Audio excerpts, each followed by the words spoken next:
अस्सलामुअलैकुम दोस्तों। पिछली वीडियो में हमने काफ़ी ज़्यादा एमएस वर्ड के बारे में इंफॉर्मेशन ली थी और काफ़ी ज़्यादा चीज़ों को हम समझ चुके हैं।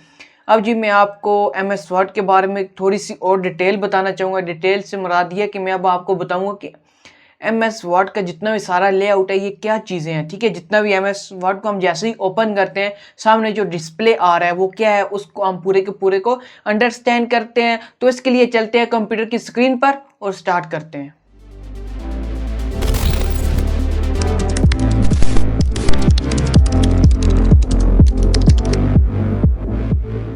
से। तो यहाँ पे आपको लिखा हुआ नजर आ रहा है डॉक्यूमेंट 1, ठीक है। मैं इसको मैं अंडरलाइन भी कर देता हूँ, ठीक है। ये चीज क्या है, इसके नीचे मैंने रेड लाइन लगा ली है। तो यहाँ पे लिखा हुआ आ रहा है डॉक्यूमेंट 1, ठीक है। वो आगे लिखा हुआ है वर्ड। तो अब ये इसको कहेंगे टाइटल बार, ठीक है। ये हमारे पास यहाँ से लेकर इस लाइन से और इधर तक क्या है, टाइटल बार है, ठीक है। इसके दरम्यान में हम टाइटल रखेंगे। अब जैसे ही हम इसको सेव करते हैं और कोई भी नाम रख लेते हैं अपने डॉक्यूमेंट का, ठीक है, तो वो क्या हो जाएगा, इसका टाइटल आ जाएगा, ठीक है। ऊपर डॉक्यूमेंट का नाम जो होता है वो टाइटल में आ जाता है, ठीक है। और इसी के आगे एक ऑप्शन दिया गया साइन इन का। आपका अगर माइक्रोसॉफ्ट का जो है अकाउंट बने तो आप उसको यहाँ से साइन इन कर सकते हैं। उसके साथ ही एक ऑप्शन दिया गया है यहाँ पे रिबन डिस्प्ले ऑप्शन। अब ये दोस्तों क्या करता है कि हमारे पास ये ऊपर जो आ रहा है ना ये ऑप्शन, ये इसको रिबन कहते हैं और इसको मेन्यू बार, ठीक है। इसको हम आगे देखते हैं। ये जो आ रहा है इसकी मदद से हम इस बटन की मदद से इसको कंट्रोल करते हैं रिबन डिस्प्ले ऑप्शन की मदद से। अब जैसे ही मैं इस पर क्लिक करूंगा मेरे पास कुछ ऑप्शन आ गए हैं। पहला क्या है, ऑटो हाइड रिबन। इस पर जब मैं क्लिक कर देता हूँ तो यहाँ से ऊपर से एक रिबन हमारा हाइड हो चुका है। जब मैं ऊपर आके दोबारा क्लिक करूंगा तो वो आ जाएगा, नीचे क्लिक करूंगा तो फिर चला जाएगा। ये क्या है, ऑटो हाइड, ठीक है। ये 16 का जो वर्जन है एमएस वर्ड 2016 में है। और इससे पहले वाले जो ऑप्शन है उसके लिए यहाँ पे एक वो पेपर पेन होती है ना वो दी होती है, ठीक है। नीचे जहाँ मेरा कर्सर आ रहा है जहाँ पे शेयर लिखा हुआ है यहाँ पे होता था।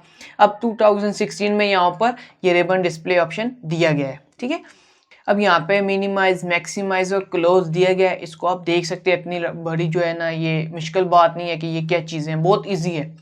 इसी के साथ हमारे पास ये इस साइड पे, ठीक है, ये वाला ऑप्शन तकरीबन ये, ठीक है, इसको कहते हैं क्विक एक्सेस टूल बार, ठीक है। इसमें क्या होता है कि हम जल्दी से डॉक्यूमेंट को सेव कर सकते हैं, अनडू कर सकते हैं। यहाँ पे रीडू भी दिए गए, ये भी कर सकते हैं, होम पे क्लिक कर सकते हैं। अब जैसे जैसे हम चाहेंगे तो उन चीज़ों को हम यहाँ पे क्विक एक्सेस बार में ऐड करते जाएंगे।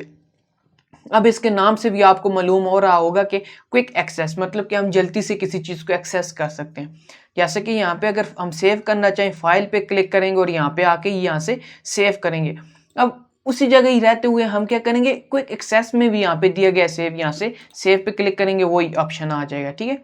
तो ये क्विक एक्सेस बार इसको कहते हैं, ठीक है। तकरीबन ये सामने वाली चीज़ें हमारी हो गई हैं। इसके साथ नीचे दिया गया है ये मेन्यू, ठीक है। ये मेन्यू इसको कहते हैं, या आप कह दें टैब्स कहते हैं इनको, ठीक है। टैब एमएस वर्ड में इसको टैब कहते हैं और जो बाकी सॉफ्टवेयर उनमें इनको मेन्यू भी कहा जाता है। लेकिन ये क्या है, यहाँ पे टैब, यहाँ पे इंसर्ट का टैब है। अब होम के टैब पे हमने क्लिक किया तो ये सारी होम की प्रॉपर्टीज आ रही है, उसकी सेटिंग आ रही है। इंसर्ट पे क्लिक करेंगे तो इंसर्ट की आएगी। इसी तरह यहाँ पे जितने भी हमारे पास टैब बने हुए हैं उन पे हम क्लिक करते जाएंगे तो उनकी अपनी अपनी प्रॉपर्टी सामने ओपन होके आएगी। मैं यहीं पे होम पे रखता हूँ, ठीक है। नेक्स्ट अब यहाँ पे नीचे ये सारा जो ऑप्शन आ गया है जी, इसको मैं आपके लिए एक रेड सर्कल भी या स्क्वायर भी बना देता हूँ ताकि आपको समझ आए। यहाँ से तो मेरे से सीधा नहीं बन रहा, चले मैं इसको ऐसे समझा लेता हूँ। ये जो एक ऑप्शन है ना ये ब्लू ब्लू से नीचे ये सारा, ठीक है, ये वाला ये, ठीक है। और यहाँ से ऊपर ऊपर ये इसको रिबन कहते हैं, ठीक है। ये सारा इसको आप सीधा कर लें तो ये सारा जो ऑप्शन आ रहे हैं ये क्या है, रिबन है, ठीक है। रिबन इसके जो प्रॉपर्टी है उसको रिबन कहेंगे। यहाँ पे एक छोटा सा भी दिया गया है, ये सब मेन्यू बॉक्स, ठीक है, यहाँ पे ये भी दिया गया है। और इसके साथ ही यहाँ पे कुछ ये दिए गए हैं ऑप्शन, जैसे कि मैं इसको जूम कर देता हूँ आपके लिए। यहाँ पे ये आपको नज़र भी आ रहा होगा, ठीक है। ये ऑप्शन है फॉन्ट के लिए। यहाँ पे ये क्या है, इस पे जैसे ही हम क्लिक करेंगे तो पूरा डायलॉग बॉक्स ओपन होके आ जाता है। जैसे ही मैंने क्लिक किया तो क्लिप का डायलॉग बॉक्स आ गया। अगर फॉन्ट के लिए करूँगा तो फॉन्ट का डायलॉग बॉक्स ओपन होके आ जाएगा, ठीक है। यहाँ से ये चीज़ें ओपन होती हैं। अब जी नेक्स्ट हमारे पास नीचे ये तो सारे आपको समझ आ गए। नीचे यहाँ पर हमारे पास वर्टिकल स्लाइड बार दिया गया है, इसकी मदद से अगर हमने कुछ चीज़ लिखी हुई है तो उसको स्लाइड करके देख सकते हैं। फॉर एग्जांपल मैं लिखता हूँ equal to ran bracket on और ब्रैकेट स्टार्ट, सॉरी ठीक है, ब्रैकेट स्टार्ट और इसमें 50 लिखता हूँ तो 50 पैराग्राफ आ जाएंगे। ये हमने फर्स्ट क्लास में अंडरस्टैंड किया हुआ है। अगर फिर भी किसी को वो वाली क्लास देखनी है तो यहाँ पर एक आई बटन में आपको मैंने लिंक शो कर दिया, आप उस पर क्लिक करके जाके फर्स्ट क्लास मेरी देख सकते हैं। मैं इसको एंटर करता हूँ तो यहाँ पे ये मेरे पास कुछ 50 पैराग्राफ आ गए। अब यहाँ पे ये वर्टिकल स्लाइड बार जो ऐसे क्या होता है, मैं इसको अपने डॉक्यूमेंट को ऐसे करके देख सकता हूँ। ठीक है, अब जी उसके बाद यहाँ नीचे हमारे पास आ रहा है स्टेटस बार। अब स्टेटस बार में लिखा हुआ आ रहा है पेज 1 ऑफ 5। तो इसका क्या मायने, अब हमारे डॉक्यूमेंट में कितने पेज हैं, 5 है, लेकिन हम कौन से पेज पे, फर्स्ट पे। अब यहाँ पे 2 ऑफ 5 लिखा हुआ है तो इसका क्या मतलब है, हम दूसरे पेज पे और टोटल पेज कितने, 5। यहाँ पे आपको ये नीचे नजर आ रहा होगा। इस पे आप क्लिक करके इसकी और डिटेल भी ओपन कर सकते हैं। इसी के साथ लिखा हुआ आ रहा है 2390 वर्ड्स, मतलब कि अब इस पूरे डॉक्यूमेंट में कितने अल्फाज हैं, 2390। ठीक है, अगर मैं इस पे क्लिक करूं तो वर्ड काउंट ओपन हो जाएगा। ठीक है, ये वर्ड काउंट ओपन हो गया, इसमें लिखा हुआ आ रहा है पेज कितने हैं, वर्ड कितने हैं, कैरेक्टर नो स्पेस कितने हैं, कैरेक्टर विद स्पेस कितने हैं, पैराग्राफ कितने हैं और लाइंस कितनी हैं। इसमें से जी बाकी तो आप समझ ही होंगे इसके नाम से, लेकिन 2 चीज़ों को मैं आपको बता देता हूँ। कैरेक्टर किसको कहते हैं दोस्तों, जैसे कि ए हो गया, बी हो गया, सी हो गया, ये एक कैरेक्टर है। तो यहाँ पे लिखा हुआ आ रहा है कैरेक्टर नो स्पेस, मतलब कि स्पेस नहीं है। अब स्पेस क्या चीज़ होती है, स्पेस को आप ऐसे समझ लें कि यहाँ पे ये जो बिफोर और यू के दरम्यान में थोड़ा सा वक्फा है, इसको स्पेस कहते हैं। तो कैरेक्टर नो स्पेस का ये मायने। यहाँ पे इसने कैरेक्टर गिने, स्पेसिस को काउंट नहीं किया। और नीचे दिया गया है कैरेक्टर विद स्पेस, स्पेस को वो भी गिन लिया और कैरेक्टर को भी गिन लिया। ठीक है, ज़्यादा इसमें कंफ्यूज होने वाली बात नहीं है, बिल्कुल सिंपल सी चीज़ थी। इसको मैं क्लोज कर देता हूँ। इसी के साथ आगे लिखा हुआ आ रहा है हमारे पास लैंग्वेज कौन सी है, और यहाँ पे ये लिखा हुआ आ रहा है। ठीक है, अब मेरे डॉक्यूमेंट में कोई भी एरर नहीं है।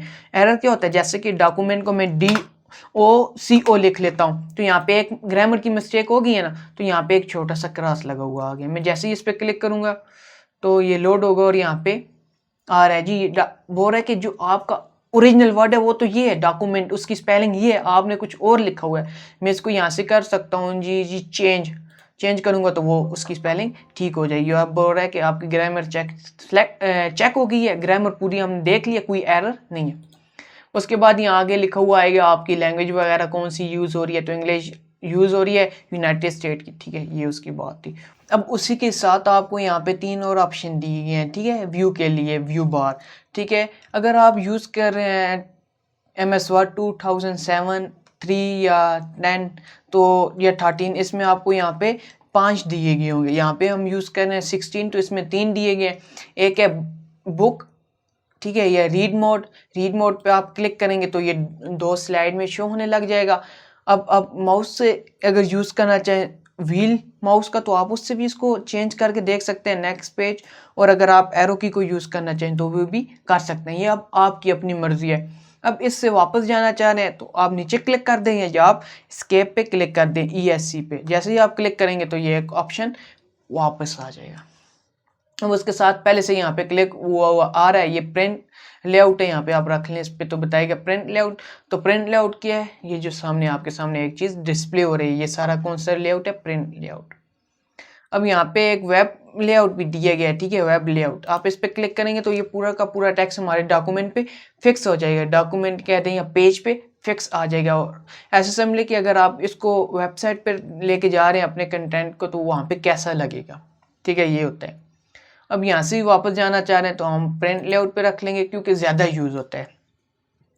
अब इसी के साथ आपको आगे दिया गया यहाँ पे ये स्क्रॉल जूम व्हील है। ठीक है, जूम के लिए जूम स्लाइडर इसको कहते हैं। जूम स्लाइडर का क्या काम है कि आप इसको जूम इन करके देख सकते हैं पेज पे। जैसे आप अपने मोबाइल पे किसी पिक्चर को जूम करते हैं ना ऐसे 2 फिंगर से, और वो आपके पास पिक्चर आती जाती है, और जूम आउट करते हैं तो आपसे दूर जाती जाती है। इसी तरह आप इसको आप यूज़ कर सकते हैं MS Word में। अगर आप इसको प्लस की तरफ इस स्लाइडर को लेके जाते हैं तो ये जूम इन हो रहा है, अगर माइनस की तरफ लेके जाएंगे तो जूम आउट होगा।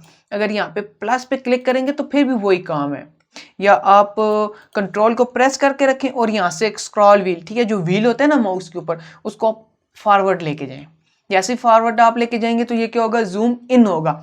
अगर कंट्रोल को प्रेस करके रखें और माउस से बैकवर्ड की तरफ लेके आएंगे तो ये क्या होगा, जूम आउट होता जाएगा। ठीक है दोस्तों, यहाँ पे हम इसको 100% पे रख लेते हैं तो ये 100% हो गया है।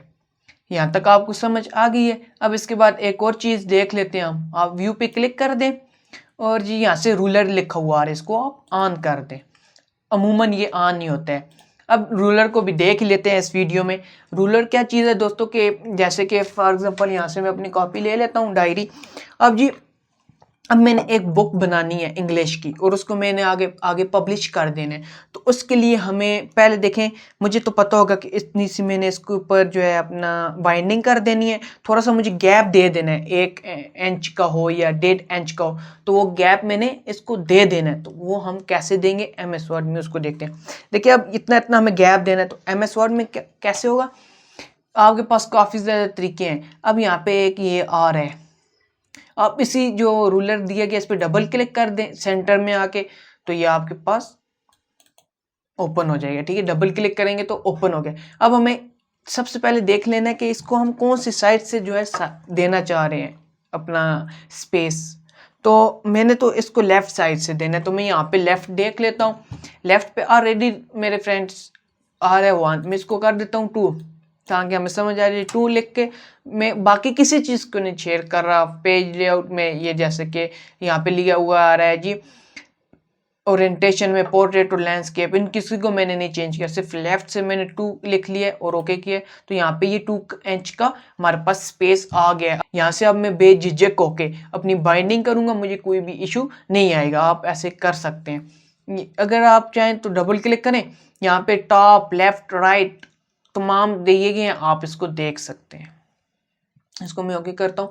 तो तकरीबन इस वीडियो में हमने काफ़ी ज़्यादा चीज़ें सीखी हैं।